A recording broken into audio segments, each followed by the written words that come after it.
السلام عليكم ورحمة الله تعالى وبركاته. المتتبعين ديالي كي دايرين؟ لاباس عليكم؟ نتمنى يا ربي تكونوا بخير وعلى خير وانتم كتشوفوا هذا الفيديو.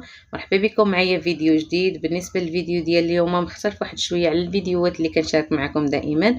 الفيديو ديال اليوم كيهم الناس اللي كيبغيو يمشيو للشمال وبالضبط لمدينه طنجه وكيقلبوا على الشقق الكراء اليومي. انا جبت لكم شقه صراحه اللي زوينه بزاف.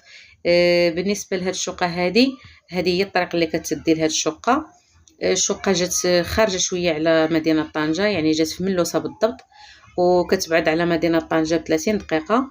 وبالنسبه للبحوره اللي دايره جات قريبه بزاف للبحوره اللي دايرين من طنجه كامله، يعني منهم البحر ديال المنار، منهم البحر ديال القصر الصغير، منهم البحر ديال عين داليا، كلهم جاو قرابين ليها. يعني كيبعدوا عليها تقريبا ب15 دقيقه ديال الطريق. المهم بالنسبه للاستفسار اكثر غنخلي لكم الرقم ديال السيده تواصلوا معها، هي غادي تشرح لكم اكثر. بالنسبه لهذه هي الدخله ديال الدار. نخليكم مع الفيديو ومرحبا بكم.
الاخوان كنتمنى الفيديو يعجبكم وما تبخلوش علينا بواحد اللايك وكومونتير زوين يشجعني وبارطاج القناه الا عجبكم الفيديو وعجبكم المحتوى.